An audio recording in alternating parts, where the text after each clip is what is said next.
엄마! 가글 했는데 입에서 뭐가 나왔어! 그거 올리덴탈 체크 가글이라 그런겨. 지금 쓰고 있는 가글 사용 후 확인해 보셨나요? 무색소, 무알콜, 무계면 활성제의 올리덴탈 체크 가글은 쉽게 나온 입안의 이물질을 눈으로 확인할 수 있습니다. 딴지마켓에서 판매 중입니다. 한글도 남보다 빨리 깨치고 참 똑똑했는데 갈수록 실력이 뒤처지는 것 같아 걱정이에요. 혹시 초등학교 교과서 본 적 있어요? 어려운 어휘가 너무 많아요. 학교에서는 어휘 개념을 하나하나 설명해 줄 시간이 정말 부족하잖아요. 그럼 어떡하죠? 내 아이의 어휘만큼은 내가 책임져야죠. 어휘 공부의 정성. 초등어휘 3000, 초등어휘 5000. 검색창에 초등어휘 3000을 쳐보세요. 자려고 누웠는데 저스툰 지루한 지하철에 저스툰 자려고 누웠는데 지루한 지하철에 클래스가 다른 재미 저스툰 클래스가 다른 재미 저스툰 웹툰 웹소설은 저스툰 클래스가 다른 재미 저스툰 다이어트를 위한 꿀팁. 동결건조 채소와 곡물, 단백질 그리고 효소와 비타민, 미네랄로 만든 다이어트 전용 그린 스무디로 하루 한두 끼만 바꿔 드세요. 비타샵 그린 스무디 다이어트 1522-6648 1522-6648 혹은 비타샵을 검색해주세요.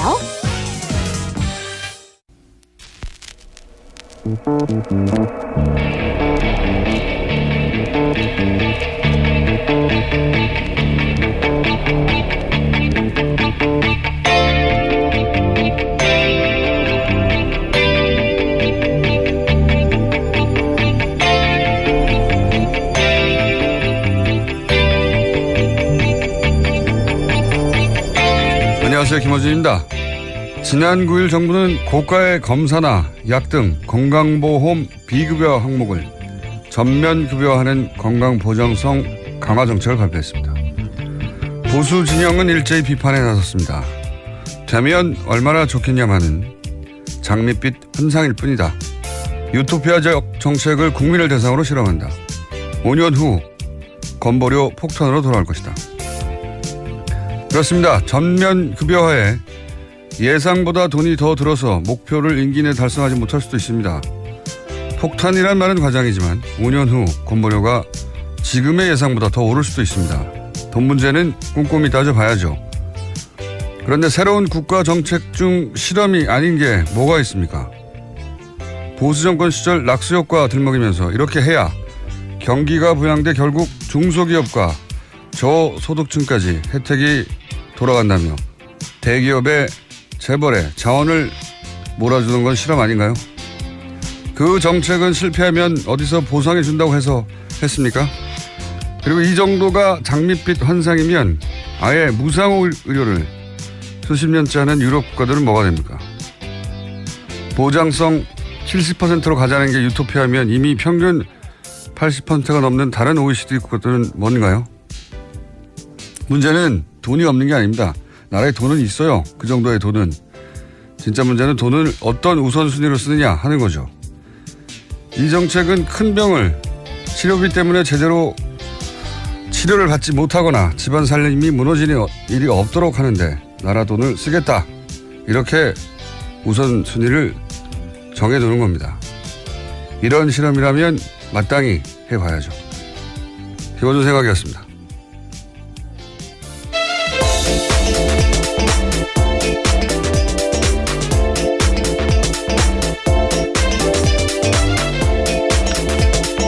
시사인의 김은지입니다. 김은지 기자는 실손보험 들었어요? 아니요, 없습니다. 네. 생각보다 실손보험 든 사람이 많아요. 그렇죠. 많죠. 예, 예. 실손보험이라는 게 이제 병원에서 비급여를 실제 들어간 돈만큼 보장해 주는 보험이거든요. 예, 그렇죠. 몇십만 원 정도 합니다.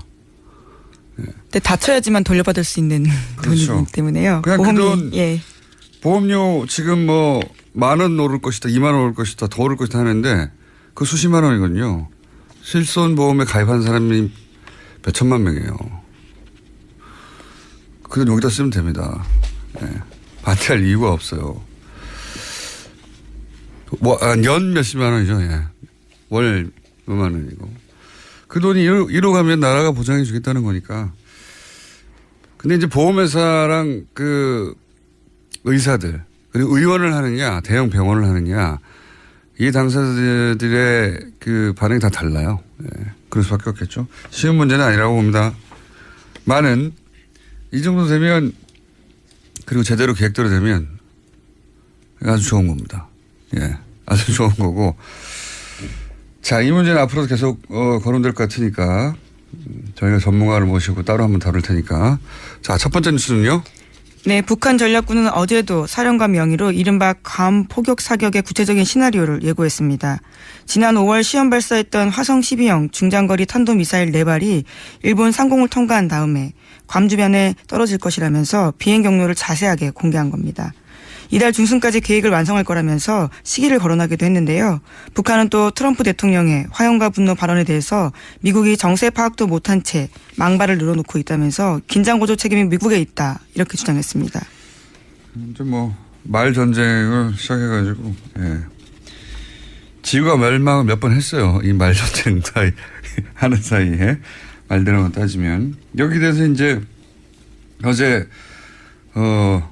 파이어 앤 퓨어리가 미니어처 보드게임 이게 컴퓨터 전략 시뮬레이션 게임의 원조에 해당되는 겁니다. 예, 우리나라에서는 사실상 거의 안 알려졌지만 미국에서는 꽤 매니아가 많고 오래된 여기서 다 따온 거라고. 예.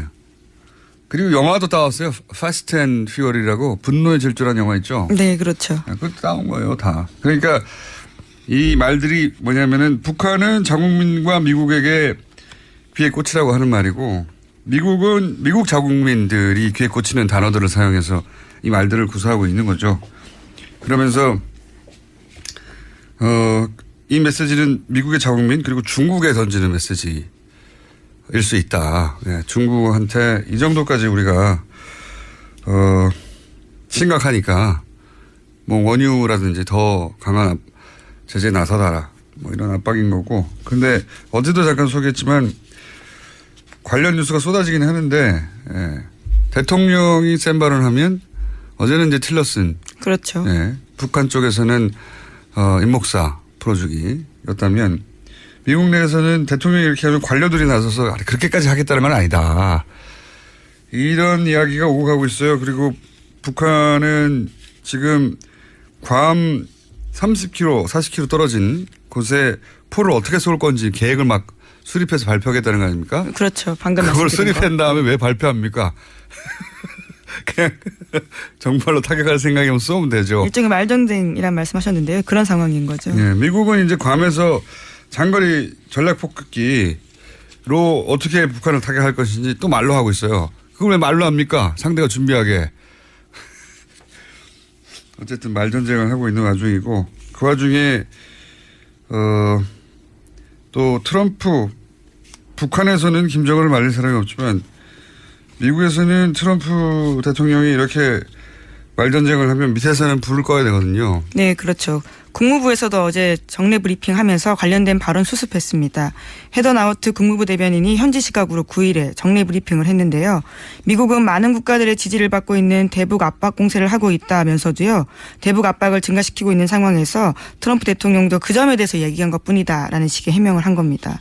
군사행동이 아니라 압박 차원에서 발언한 것이다. 이런 설명이었던 거죠. 예. 그리고 미국 언론들도 굉장히 트럼프 대통령의 발언들에 대해서 비난이 많아요. 예, 뉴욕타임스 같은 경우에 이렇게 보도했는데요.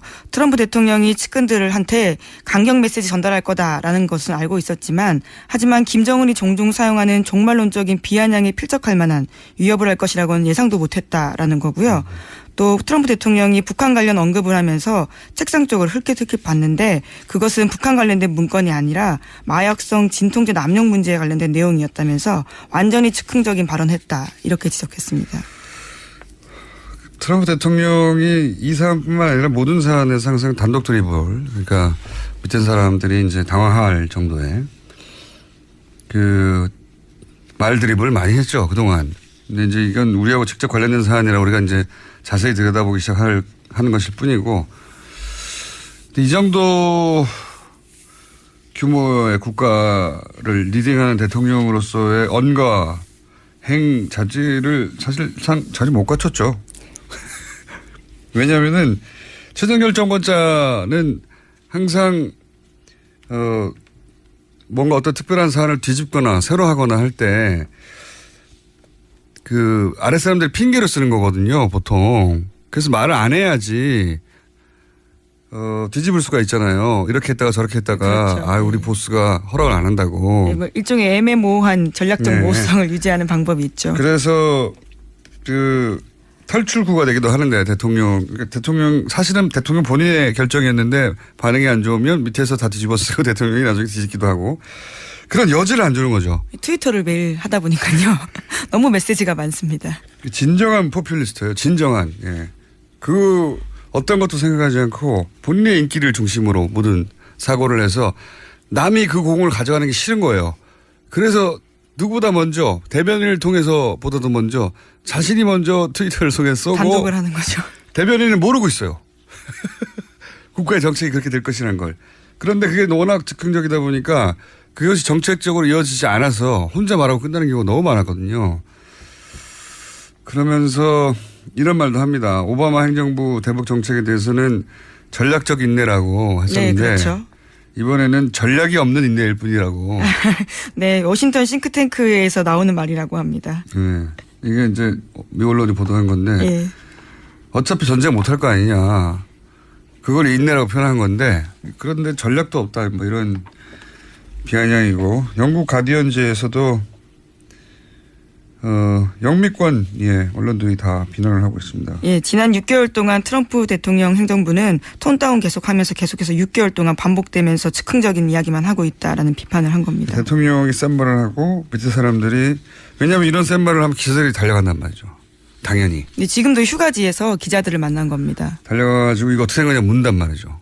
그 밑에 관료들은 그게 말이 안 된다는 걸 아니까 그렇게 하겠다는 건 아니고 이렇게 해석해 주는 거죠. 트위터 해석관들이에요. 지금. 톤 다운을 다 시키고 있죠. 대통령의 트위터 해석관들이 고위 관료들의 주요 역할로 어쨌든 양쪽의 말전쟁으로 지금 지구가 3번 정도 멸망한 상태입니다. 또 관련 뉴스가 있나요? 네, 이에 대해서 전임 정권의 관료들도 비판하는 목소리를 냈습니다. 버락 오바마 미국 행정부에서 국가안보보좌관을 지낸 수전 라이스 전 보좌관 이야기인데요. 북한의 임박한 공격 징후가 없는 상황에서 미국의 대북 선제 타격 결정은 미친 짓이다라고 지적한 겁니다. 트럼프 행정부에서 점점 확산되는 대북 강경론에 일침을 가한 건데요. 또 트럼프 대통령의 화염과 분노 관련된 발언에서는 라이스 전 보좌관인 일침을 놨습니다. 공허한 핵전쟁 위협이라면 미국의 신뢰와 억지력을 훼손할 수 있고 김정은의 도발 및 실제 전쟁을 의도했다면 어리석은 짓이다라는 겁니다. 뭐 하여튼 트럼프 대통령의 어떤 호전적이고 화려한 그런 발언들이 주로 보도되고 있긴 했는데 실제 워싱턴의 싱크탱크나 물론 뭐 강경파들도 분명히 있습니다. 네, 그렇죠. 예, 분명히 있으나만 그걸 못지않은 이게 말이 되는 소리냐 하는 무기의 목소리들도 있습니다. 네. 그리고 관료들이 톤다운 시키고 있는 것도 있고 물론 관료들 중에는 예방전쟁에 나서야 된다. 전쟁을 해야 한다고 하는 강경파도 물론 있습니다. 네, 맥메스터 국가안보보좌관 같은 경우에는 강경파로 분류되고 있습니다. 어디나 강경파 강원이 있죠. 네. 그런데 강경파만 있어서 곧 전쟁이 날 것처럼 보도되는 기사들이 많아서 저희가 그렇지 않은 목소리도 훨씬 보도되는 양보다 훨씬 많다 알려드리고요. 국내 보도되는 양보다. 그런데 이제 재밌는 것은 미국은 이 정도 되면 한국 국민들이 난리가 날 줄 알았나 봐요. 그래서 이제 외신을 보냈는데 너무 조용해가지고 놀랬다 이런 기사들도 있었어요. 예, 네. 국내에 대한 이야기인데요. 미국과 달리 한국은 놀랍도록 무감각하다라는 보도가 잇따랐습니다. LA타임스는 전쟁 촉발 상황에도 한국인들이 놀라울 정도로 심드렁하다라고 전했고요. 월스트리트 저널은 한국인들은 북한 리스크를 투자 기회로 보고 있다라는 식의 지적도 했습니다. TV조선이 이렇게 보도했어요. 한국은 놀랄 만큼 심드렁하다. 무감각하다는 뭐 거의 비슷한 뜻인데 경각심을 가져야 한다는 취지로 보수 종편에서는 미국도 이렇게 말하고 있지 않냐. 예. 우리는 사실 이거 수십 년째 겪는 일이라 이쪽에 지금까지 이번에 지구 멸망 3번 정도 됐고요. 지금까지 하면 한 수백 번 정도 지구 멸망이 됐을 정도인데 보수 매체에서는 이제 경각심을 더 가져야 된다는 취지로 TV조선이 이제 이 보도를 했어요. 예. 하지만 TV조선의 직원들도 이 방송을 하며 방공호에 들어가서 방송하는 게 아니거든요. 예. 예. 보수 야당에서도 지금이 뭐 이렇게 할 때냐 하는데 다들 자기 집에서 잘 자고 있거든요. 예. 자기들 벙커로 들어가고 나서 이런 얘기를 해야죠. 자기들도 알거든요. 자, 오늘은 근데 인터뷰가 저희가 연속으로 2개가 잡혀가지고 제 발음도 세고 빨리 제목 몇 개 읽고 끝내야 될 것 같습니다. 자. 예, 어제 검찰 인사가 있었습니다. 네. 특검팀 검사들이 기수를 넘어 주요 보직에 박탈됐는데요. 특검팀에 함께 파견됐던 검사들이 이번 인사에서 윤석열 지검장 밑으로 대거 집결한 모양새입니다. 아마도 이제 검찰총장 인사까지 났으니까 윤석열 지검장이 뭔가 큰 드라이브를 걸려고 하는 게 아닌가 같습니다. 자기들이 믿는 사람들을 다 데리고 온 거죠. 예. 시간이 너무 없네요. 오늘 여기까지 하고요. 예. 못다는 것은 월요일 다시 짚어보기로 하겠습니다. 자, 오늘 평소 브리핑보다 한 6, 7분 짧게 해서 아쉽죠? 네, 예, 많이 줄어들었습니다. 예. 아쉽습니다. 예. 인터뷰 이렇게 잡혀든 거 어떡해요? 자, 지금까지 어제는 제가 리얼미터 하다가 김은지 기자 나가는 거 소개를 못했어요. 예. 제가 기억하고 있다가 2번 소개하겠습니다. 아니, 한 번만 하셔도 괜찮습니다. 시사인의 김은지였습니다. 감사합니다. 네. 아무도 묻지도 따지지도 않고 가입하셨다고요? 보험은 너무 어려워요. 걱정 마십시오. 마이보험 체크가 도와드립니다. 1800-7917 마이보험 체크로 지금 전화 주세요. 1800-7917 이미 가입한 보험이나 신규 보험도 가장 좋은 조건을 체크해서 찾아드립니다. 인터넷 한글 주소 마이보험.com 또는 카카오톡에서 아이디 검색 마이보험을 친구 추가하여 상담하실 수 있습니다. 모닝똥? 제겐 사치였죠. 내가 토끼인지 토끼똥이 나인지 내가 변을 본 것인지 변을 당한 것인지 나는 바나나이고 싶다. 간혹 구렁이이고도 싶다. 미궁 대장사랑! 빅똥의 추억 미궁 대장사랑이 찾아드립니다. 혈중 콜레스테롤 개선과 배변 활동에 도움을 주는 건강기능식품입니다. 검색창에 미궁 대장사랑. 미궁 장사랑 이름 바꿨어요. 프로바이오틱스 12종 추가. 미궁 대장사랑. 골반 잡자 바로 잡자 바디로직 허리 통증 바로 잡자 바디로직 2017년 쿨 썸머 바디로직 라이트 출시. 통기성이 좋아 땀 걱정 없이 한여름에도 쾌적하게. 입은 듯 안 입은 듯 가벼움의 신축성은 그대로.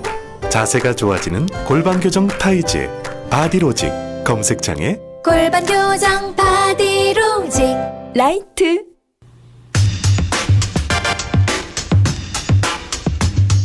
이 년 전 종교인 과세 법안이 국회를 통과했었죠.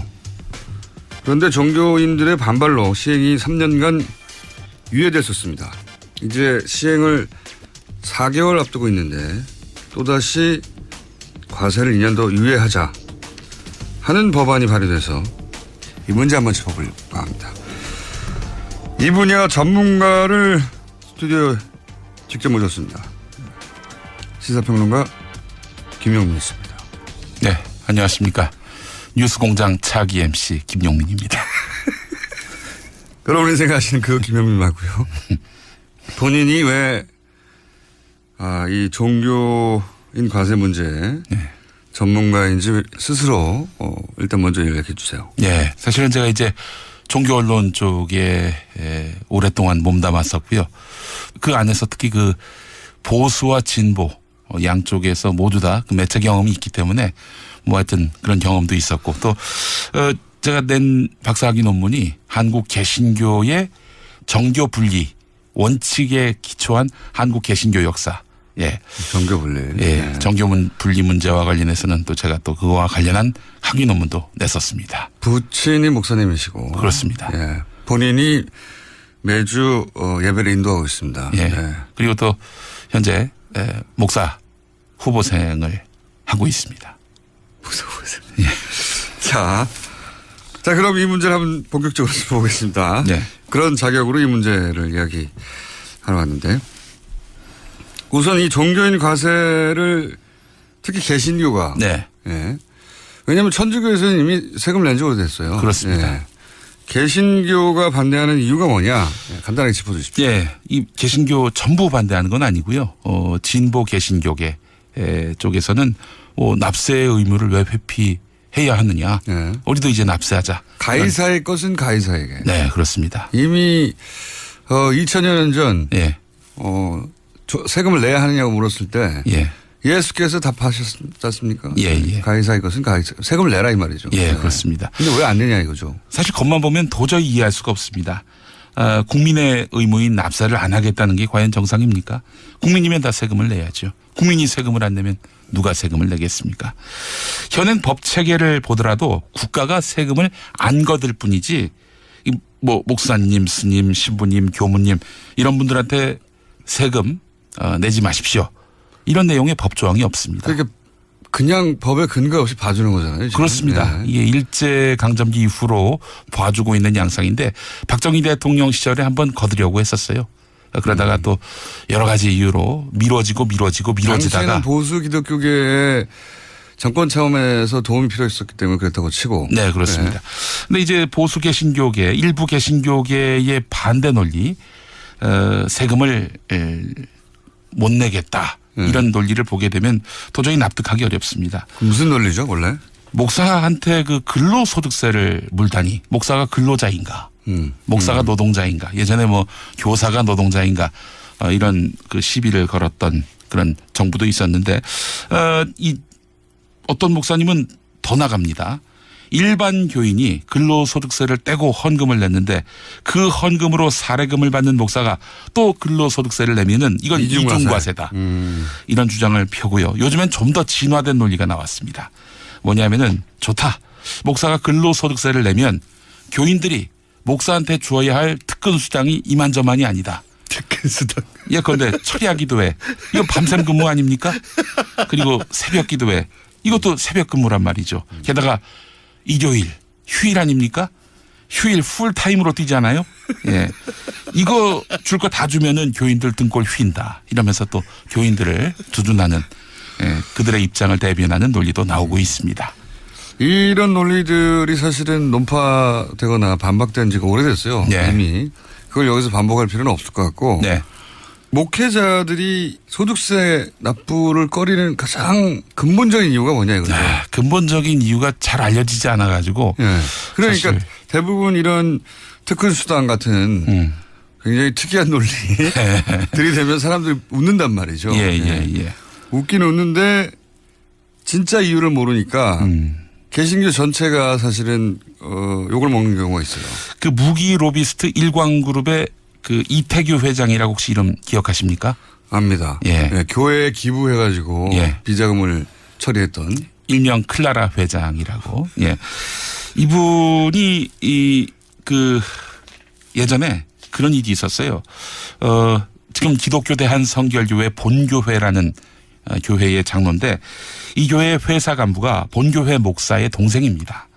네, 이규태 회장은 이 교회에 헌금을 내는 척하면서 비자금을 조성한 혐의가 있어요. 헌금을 내고 그 헌금부터는 헌금을 내는 순간부터는 블랙홀이에요, 블랙홀. 그죠, 추적이 안 되니까. 예. 그다음부터는 어떻게 돌려받는지 모르는 거죠. 예. 그래서 교회를 이용해서 10년 동안 100억이 넘게 돈 세탁을 했다는 그런 혐의를 받았고요. 말씀하신 대로 교회에 헌금을 내면 그 돈이 어디로 어떻게 돌아가는지 이 자금 흐름을 파악할 수가 없습니다. 또 하나 사례가 있습니다. 명성교회. 대한예수교 장로회 통합 측 교회인데 모릅니다. 아마 세계에서 가장 큰 장로교회일 겁니다. 저기 명일동 쪽에 있는데 여기 김사만 담임 목사가 1,000억대의 비자금을 조성했다. 라고 하는 이야기가 있어요? 이 주장을 제기한 언론인이 있습니다. 그리고 이 비자금을 관리하던 장로가 비관해서 스스로 목숨을 끊었다. 이런 주장입니다. 좀 무서운 스토리가 있네요. 스스로 목숨을 끊은 건 사실입니다. 네. 그래서 이 주장을 제기한 언론인을 상대로 해서 교인인데 김사만 목사 쪽에서 고소를 했습니다. 네.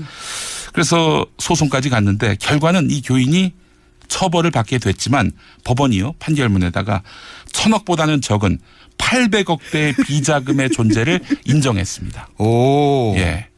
비자금 인정되긴 됐네요. 그렇죠. 목사의 비자금은 대금 800억밖에 안 되는데 왜 1,000억이라고 했냐. 이걸로 처벌을 받았어요? 그럼?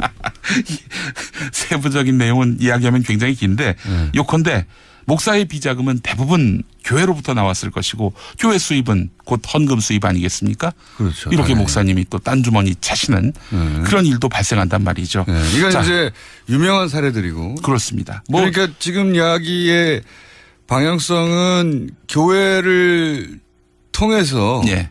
우리가 모르지만 특히 뭐 대형교회가 돼야지 뭐 헌금 액수 그 정도 커지겠죠. 네, 그렇습니다. 대형교회를 일부 대형교회를 통해서 그런 검은 돈들이 흘러가거나 혹은 뭐 깔끔하지 못한 돈들이 있을 수 있다. 예. 있을 수 있다. 그 헌금이 불투명한 자금 흐름 또 심지어 범죄에까지 오용되는 현실이 만연해 있음을 알 수 있는 거 아니겠습니까? 목사님도 모를 수도 있어요. 뭘 모르냐면 네. 헌금은 헌금이지 거기에 꼬리표가 붙어 있지 않잖아요. 예, 그렇죠. 그러니까 그 돈이 애초에 어떻게 형성됐는지 모를 수 있고 네. 다만 목사님이 모를 수 없는 부분이 뭐냐면 그거를 헌금하고 끝나버리면 네. 그 현금이죠. 네. 근데 이게 돌아갔다는 얘기잖아요. 예. 예? 그래야 이게 소위 비자금이 되는 거니까 예, 예. 그다음부터는 목사님 모를 수가 없죠. 게다가 또 이제 교회에서 헌금을 교인들이 낼 때 주로 현금으로 내지 뭐 카드로 한다든지 뭐 할부로 한다든지 이런 일은 거의 없단 말이죠. 그래서 사실은 헌금을 카드로 하면 되겠다 앞으로 그러면. 그런 교회도 사실은 없지 않습니다. 계좌로 요즘 그래요? 이체하는 방법도 있는데 예, 뭐 사실 뭐 편의성을 위해서 뭐 교인들의 편의를 위해서 네. 그렇게 할 수도 있다고 전 보는데 투명성을 위해서. 네. 네. 그래서 이런 은행들이 교회를 무척 좋아했습니다. 옛날에. 아하. 왜냐하면은 매주 현금이 이렇게 융통이 되니까 네. 아주 큰 교회는 한 주에 그러니까 일요일에 14억의 현금이 헌금으로 매주. 거치는 예. 네. 이름을 대면 어떻게 됩니까? 대단히 큰 교회라고 말씀드리겠습니다. 이름을 대면 어떻게 되냐고. 이름을 대도 상관은 없습니다. 네. 댑시다 그럼. 여의도 순복음교회가 그랬습니다. 그런데 이제 흥미로운 거는 예. 조용기 목사가 거기 오랫동안 담임 목사를 했지 않습니까? 네. 조용기 목사가 설교를 하는 날은 이제 14억이 들어오고 평균. 이제 다른 목사, 그러니까 조 목사가 이제 해외로 출타하거나 그러면은 한 절반 정도 들어온다는 거예요. 이 이야기는 조용기 목사의 큰아들이 국민일보 노조위원장에게 했던 말이기도 합니다. 예. 네. 예. 근거가 있는 이야기입니다. 그런데 예. 그러면은 지금 한 얘기하고 이 소득세 납부를 하지 않는 것과 연결성이 있다? 연결되는 고리가 있다? 그렇습니다. 이런 자금 흐름이 불투명한 그 교회를 이런 비자금 돈 세탁의 어떤 창구로 활용할 가능성이 높다는 그런 정황들을 제가 설명드렸잖아요.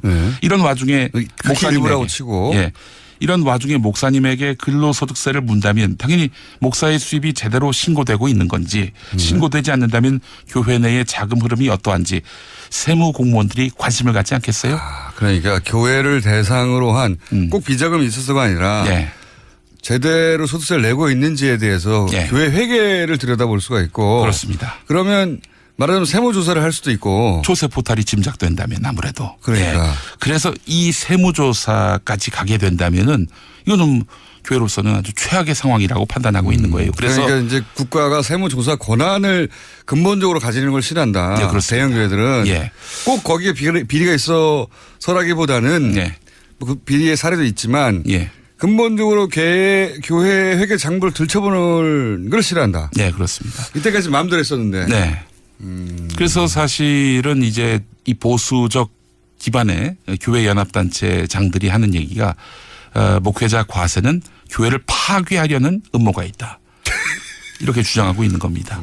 아니 세금 내면 되죠. 사실 여의도 순복음교회 조용기 목사 같은 분은요.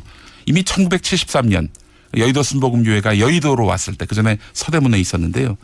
73년 올 때부터 본인을 포함해서 소속 부목사들 전원이 다 근로소득세를 내고 있습니다. 자, 여기서 이제 오해 소지가 있으니까 모든 교회가 무슨 기부 헌금을 통해서 비자금을 조성했다는 게 아니라 네. 대형 교회에 그런 사례가 있었고 네. 그리고 목사님들이 근본적으로 대형 교회의 경우에 예. 싫어하는 것은 교회의 살림을 남들이 들여다보고 그리고 자신의 어떤 돈 씀씀이 이게 올바로 쓰였는지 아닌지를 국가가 들여다볼 수 있는 권한을 가지는 게 싫다. 세금 일부 내는 게 싫은 게 아니라 그렇습니다. 그게 더 근본적이다. 큰 교회일수록 큰 교회일수록 돈 씀씀이가 복잡할 수 있죠. 설명하기도 싫은 거고 그게. 그래서 뭐 여러분들 뭐 이런저런 그 교회의 추문들 나오는 거 보면 되게 돈 얘기 아닙니까? 자금 흐름이 투명했다면 이런 일들이 거의 없었겠죠. 자, 거기까지는 어느 정도 이해했어요. 또 대형 교회 지금 계속 거론하는 게 대형 교회 중심인데. 대형 교회에서 반론이 있으면 저희가 얼마든지 받아들입니다. 모든 대형 교회가 그렇다는 게 아니고 모두 다 비자금이 있어 그렇다는 얘기는 전혀 아닙니다. 뭐 그 교회 안에서도 보수 교회 중에서도 이렇게 여의도 순복음교회 같이 보수로 좀 분류되는 측면이 있지 않습니까? 이렇게 납세의 의무를 이행하는 교회도 분명히 있다는 점을 말씀드리고요. 자, 그러면 정치인들이 한 30명 가까이 유예하자는 법안 발의에 동참했는데 뭐 대부분 기독교인들이겠죠. 이거는 아무래도 본인 표를 의식한 거겠죠? 아무래도. 그렇습니다. 김진표 의원이 지금 총대를 메고 있는데 이번이 그 수원중앙 침례교회 장로입니다. 구체적이기도 해라. 재미있는 부분이 뭐냐면은 그 교회에 남경필 집사도 다니고 있습니다. 두 분이 지난 2014년 지방선거 때 경기도지사 그 후보 간 경쟁을 벌이지 않았습니까? 큰 교회는 이렇게 양쪽 다 다녀요. 거기 표가 많아서. 그렇습니다. 김진표 의원이 이제 사실은 굉장히 개신교계의 입장을 대변해 왔던 총대를 맨 분이군요. 그렇습니다. 지금 이분이 지금 문재인 정부의 인수위원회 위원장 격인 국정기획위원장을 맡았지 않았습니까? 국정기획위원장을 맡았을 때도 종교인 과세 문제에 대해서 신중해야 한다 이런 입장을 표명했다가 논란이 있었고요. 결국에는 이제 문재인 정부가 종교인 과세 계획대로 이행하겠다 이런 입장을 밝혔어요. 그래서 이번에 국회의원으로서 시행 시기를 또 미루는 그런 법안을 제출한 거 아니겠습니까? 그러면서 이 법안 유예한 다음에 종교시설은 세무조사하지 못하게 하자는 그런 종교인 납세를 관리감독할 교계단체를 따로 만들자. 이런 주장도 했어요. 그러니까 그렇습니다. 이게 연결되는 거죠. 세무조사가 무섭다는 게. 일반인들은 사실은 잘 모르는 대목인데 교계 이렇게 대형교회 중심으로 세무조사를 세무당국이 종교단체는 하지 못하도록 하자. 이런 주장을 하고 있어요, 실제로. 그래서 그런 주장이 받아들여지는 않았지만 하고 있다는 거죠. 이런 건 어때요? 과세 시행령 매뉴얼에 보면 세부 내용이 명시되어 있지 않기 때문에 이 세부 내용을 다 만들고 나서 하자. 또는 뭐 2단 사이비 종교가 우리 세금 낼 테니까 종교를 인정해달라. 그럼 어떻게 할 거냐. 이런 것도 새로운 논리들이거든. 이거 제가 봤을 때는 그 얘기가 다 그 얘기예요. 한마디로 세무조사 하지 않게 해달라. 결국은 다 그걸로 귀결이 되는 내용들인데요. 김진표 의원이 사실은 이제 경제부총리를 지냈던 분이기도 하고 소시적에는 세무서장도 지냈습니다. 그래요? 세무관계에 정통한 분입니다. 영월 세무서장 지냈어요. 그 당시에 그래서 일화도 있는데. 그래서 더더욱이 또 이런 총대를 매게 됐구나. 그렇습니다. 맥락을 잘 알고 있는 거죠. 그래서 교계가 지금 무엇에 대해서 반대하고 있는지. 그래서 저는 김진표 의원이 종교인 과세 자체를 반대한다고 보진 않습니다. 다만 그 시기를 유예하면서 그러면서 그 안에 교계가 반발하지 않을 만한 그런 시행규칙을 만들어서 예를 들어서 종교기관에서 뭔가 이 조세포탈에 그런 냄새가 난다. 그럴 경우에는 세무서가 직접 가서 세무조사하는 것이 아니라 종교기관 예컨대 보수 개신교계 같은 경우에는 뭐 한기총이라든지 이런 단체 혹은 뭐 교단에서 실제적으로 종교인 납세 조세포탈한 것이 있는지 판단하게 만들고 그렇게 해서 결국엔 납세하게끔 만드는 중재기관을 두자. 이런 이야기를 하고 있는데 글쎄요. 이거는 뭐 말이 안 된다고 보는 게요. 우리나라는 돈도 종교예요.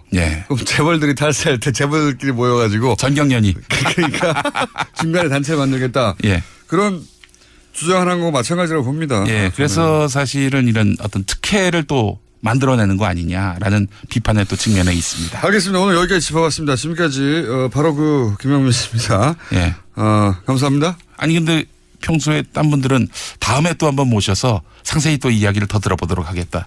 그런 얘기 하지 않으셨습니까? 저는 다음에는 다른 분을 모시도록 하겠습니다. 수고하셨습니다. 감사합니다.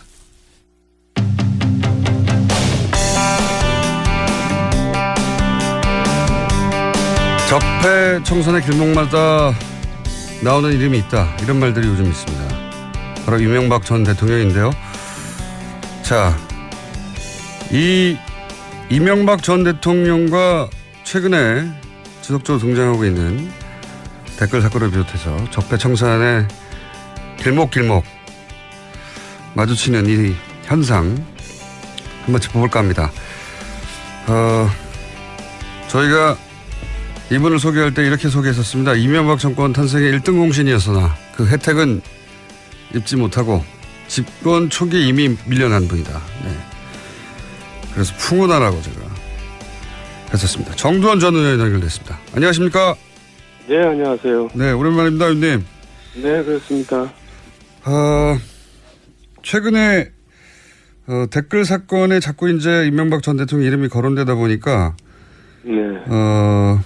이런 이야기를 측근에서 했다고 보도된 게 있습니다. 선을 지켜라. 정권이 100년 가는 줄 아느냐. 네. 이런 말을 했다고 하는데 이 일부 측근의 의원님은 들어가지 않으시죠? 글쎄 측근이 누군지는 모르겠는데 뭐 그런 말 할 수도 있겠죠. 네, 뭐 측근으로서는 할 수 있는 말이죠. 예. 예, 왜냐하면 아무래도 칼끝이 MB를 향하고 있는 것 같으니까 저도 그런 생각이 드는데요. 이번 사건에 대해서는. 칼끝이 그쪽을 향하는 것 같다. 뭐 많은 사람들이 그런 생각을 하긴 하는 것 같습니다. 근데 제가 이제 이 질문을 드린 이유는 정권 탄생의 1등 공신이라고 표현되고 그게 사실이긴 하지만 최근에 이명박 대통령과 가깝게 지내시거나 그러지는 않으시는 거죠? 물론이죠. 예. 네. 마지막으로 만나신 게 언제입니까? 뭐 기억도 안 납니다.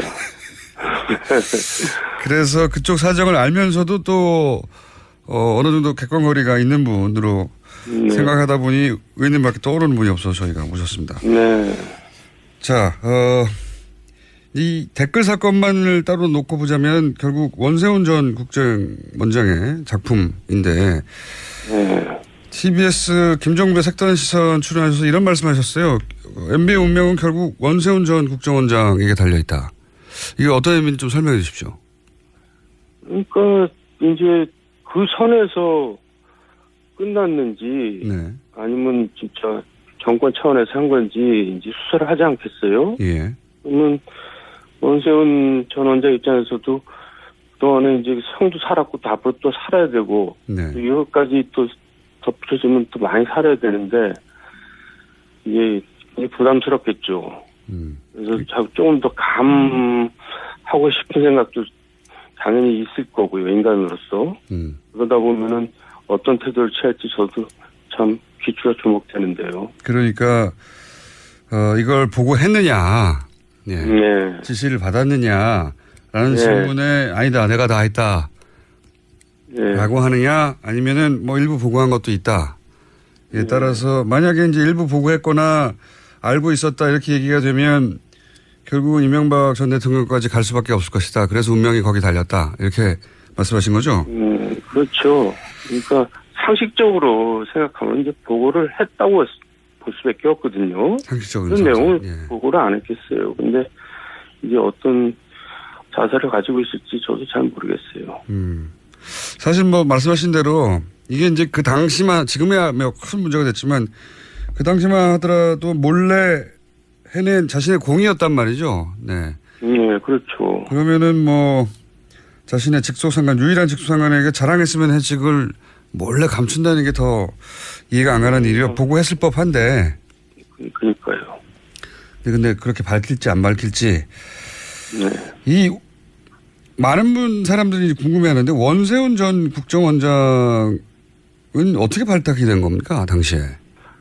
그러니까 저하고 이제 제가 서울시 부시장 할 때 그 상수도 사업소장도 하고 경영관리실장도 하고 이제 서울시에 쭉 있던 분이에요.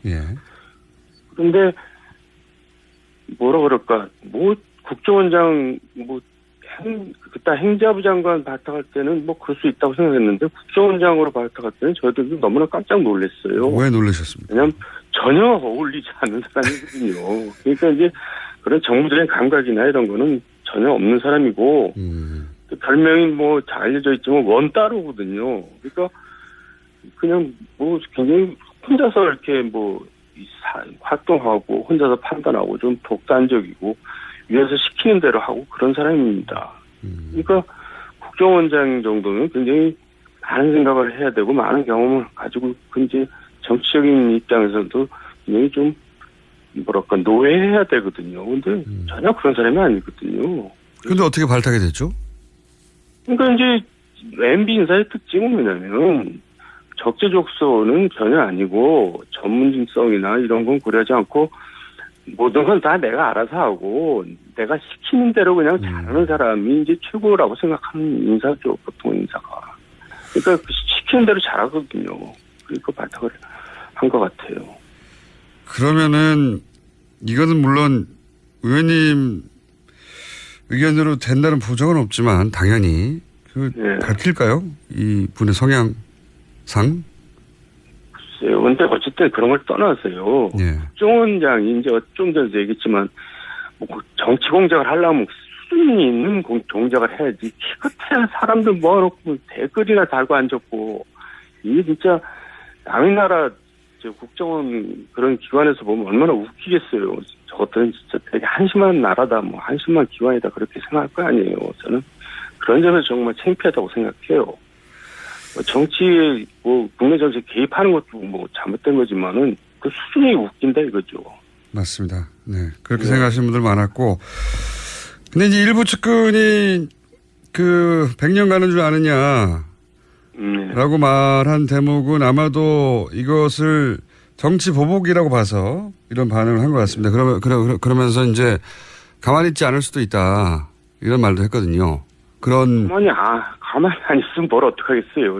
힘도 하나도 없는 사람들이. 그러니까 그런 이제 얘기는 뭔가 겁에 질려서 하는 얘기인 것 같고. 그리고 저는 정치 보복이라는 측면도 분명히 있다고 생각합니다. 그러니까 지금 여권이나 친노 이제 이런 입장에서는 얼마나 한이 맺혀 있어요. 그 당시 MB 정부 시절에 이제 노무현 대통령이 추사 갔다가 돌아가셨잖아요. 그러니까 한이 있죠. 저는 정치 보복이라는 면도 당연히 있다고 생각합니다. 뭐 단어 선택의 문제인데 물론 그런 감정 가진 분들이 분명히 있을 수 있죠. 근데 이제 보복이라고 하면은 이제 법적인 문제가 없는데 만들어서 뒤집어 씌우는 거 아니냐 이런 뉘앙스가 깔려 있다면 어쨌든 법적인 문제, 불법이 있었으면 그런 감정이 있다고 그냥 봐줄 수는 없는 거 아니겠습니까? 물론이죠. 그러니까 이제 그런 게 깔려 있다는 뜻에서 한 얘기고요. 근데 또 MB가 굉장히 신중하고 치밀하고 굉장히 뭐랄까 의심도 많은 사람이라서 그렇게 쉽게 또 이렇게 걸려들지는 않을 거예요. 제가 볼 때는. 쉽지 않을 것이다. 네, 그 양반이 그냥 자국을 남기고 그러는 사람이 아니거든요. 자국을. 의원님이 당하실 때도 그랬나요? 자국 없이. 아니 평소에 이제 무슨 그런 뭔가 좀 부담스러운 일이 있을 때는 본인이 책임을 안 지려고 이제 굉장히 밑에다 책임을 전가시키려고 뭐 이렇게 많이 해요. 평소에도. 그러니까 이제 뭐 그런 입장 곤란한 일 같은 게 벌어질 때는 뭐 이렇게 보고를 할 때 아무 얘기를 안 하고 뭐 알아서 하든지 말든지 뭐 이런 식으로 항상 이제 내가 언제 하라 그랬어? 이제 뭐 이런 거죠. 문제가 되고 나면 항상 그렇게. 그러니까 저도 그런 거 많이 겪어봤기 때문에 이렇게 쉽게 이렇게 걸려들 것 같지는 않아요. 그렇다면 뭐 아주 많은 사건들이 있습니다만 그리고 그 중에는 이명박 대통령 혹은 그 측근들은 아주 억울하다고 하는 사건도 있을 수 있는데 이거는 아마 점점 진행될수록 석연치 않은 구석들이 많이 나올 것이다. 이렇게 생각하시는 대목들이 있어요. 예를 들어서 뭐, 롯데, 혹은 뭐 자원외교, 혹은 본인이 생각하시는 여기가 좀 어렵다 하는 대목이 있습니까? 사건? 그러니까 사대강, 자원외교, 방산 이쪽은 박근혜 정부 때 뒤질 만큼 뒤졌거든요. 박근혜 정부가 이명박 정부에 대해서 굉장히 뭐라 그럴까 정말 호의적이지 않고 거기도 뭐 정치보복적인 성격이 많았거든요. 수사를 하면서. 근데 이제 나오지 않았으니까 그걸 뭐 지금 와서 캔다 해서 저는 별로 나올 것 같지는 않고요. 다 턴지는 않은 것 같긴 한데 어쨌든 그렇게 생각하시고 예. 예, 다만 롯데 이제 타워 부분은 롯데 괜찮은 점이 많죠. 그때 분명히 청와대 차원에서 전방위적으로 압박을 가했거든요. 공군이나 이런 군에 대해서. 저 기무사령관, 병호식장까지 동원되면서 그냥 막 군인들을 회유 설득하고 그랬거든요. 이 사안은 의원님이 좀 자세히 아시지 않습니까? 많이 알려져 있죠. 실제로 그렇게 했으니까요. 그러니까 군이 반대하는 것을 기무사부터 여러 기관을 동원해서 군을 압박해가지고 찬성하도록 만들었다. 예. 거기까지는 어느 정도 알려져 있고 의원님도 주장하셨고 그런데 이제 그냥 롯데가 좋아서 이뻐서 그런 게 아니라 원래 이명박 대통령 스타일상 주고받는 게 있지 않았겠습니까? 그렇게까지 했다면? 아니 그러니까 그거를 이제 투자 활성화 차원에서 그걸 했다고 그러는데 투자 활성화 차원에서 하는데 이렇게 청와대가 나서서 국가안보실까지 나서서 이렇게 압박을 가고 그러냔 말이에요. 그건 좀 심한 거죠. 뭔가 무리를 한 거죠. 그렇게까지 무리를 했던 이유는 뭐라고 추정하셨습니까? 그때 당시? 그러니까 이제 거기까지만 얘기하겠습니다. 제가 내용 증거도 무슨 얘기를 하겠어요. 하여튼 그때 당시 이거 단순한 투자 활성화 때문에 이렇게까지 하는 거는 너무 이상하다 이렇게 생각하셨다는 거죠? 네, 그건 너무 이상했어요. 네. 뭐가 뒤에? 심했어요. 네. 그렇다고 뭐 뒤에 정확한 거래가 어떻게 있었다라고까지는 말할 수 없지만 여기는 이상하다. 그걸 제가 어떻게 알겠어요. 그걸 저한테 알 정도로 하겠어요. 그때는 이미 최측근이 아니셨기 때문에. 아니 최측근이라도 그런 건 모르게 하죠. 그걸 어떻게 알게 해야. 이명박 대통령 스타일이 그렇습니까? 최측근들도 다 서로 모르게 합니까? 그건 누구나 다 마찬가지죠. 무슨 만약에 거래가 있었다면 그걸 알게 하는 사람이 어디 있어요. 이명박 대통령이 예를 들어서 혼자 다 하진 않았을 거 아닙니까? 누군가 시켰을 거 아닙니까? 이런 일들 누가 했나요? 모르십니까? 짐작이 가는 사람이 있지만 그것도 제가 함부로 얘기할 수는 없죠. 짐작이 가는 사람이 있긴 있으시군요. 네. 그거는 저희 스튜디오에 나올 때 따로 한번 얘기해 주세요. 네. 자, 제가 오늘 다음에 또 모시겠지만 이 사건의 네. 이 적폐청산 과정에서 계속 이름이 나올 것 같아서 오늘 적절하게 떨어져 계시지만 이명박 대통령의 스타일을 정확하게 알고 계신 분들 통해서 이제 어떻게 그쪽에서 반응할까 여쭤보고 싶어서 연결한 건데 논두렁식의 사건 같은 경우는 어떻게 생각하십니까? 이게 국정원 작품이라고 이인규 전 중수부장이 주장하고 미국에 최근에 가버렸는데. 네. 그게 제가 사실을 모르니까 뭐라고 얘기는 할 수가 없죠. 근데 어쨌든 국정원에서 하는 일들이 그렇게 좀 이상한 일들을 많이 했어요. 당시 이명박 전 대통령이 노무현 전 대통령에 대해서 어떻게 생각을 했나요? 어떤 인식을 가졌나요? 쉽게 해서 광우병 사태 때 이제 촛불 시위 때 많이 당하지 않았습니까? 예. 그걸 당했다고 생각을 했었겠죠. 그리고 촛불이 노무현 전 대통령 측의 작품이라고 생각했었던가요? 그 세력이 이제 결국 이제 주동을 했다고 생각을 하는 거고 또 그거를 부추긴 인간이 있었어요. 그 당시에 국세청장인가 하는 인간이. 아하, 예. 이제 누굴 잡으려면 누가 어떻게 하면 된다. 이제 자기가 살아남으려고 자기가 교체 위기가 의원님 생기니까 예. 3부에 5분만 더 하시죠. 네. 알겠습니다. 거기까지만 하죠. 3부에서 5분만 더 받겠습니다. 정도원 의원입니다.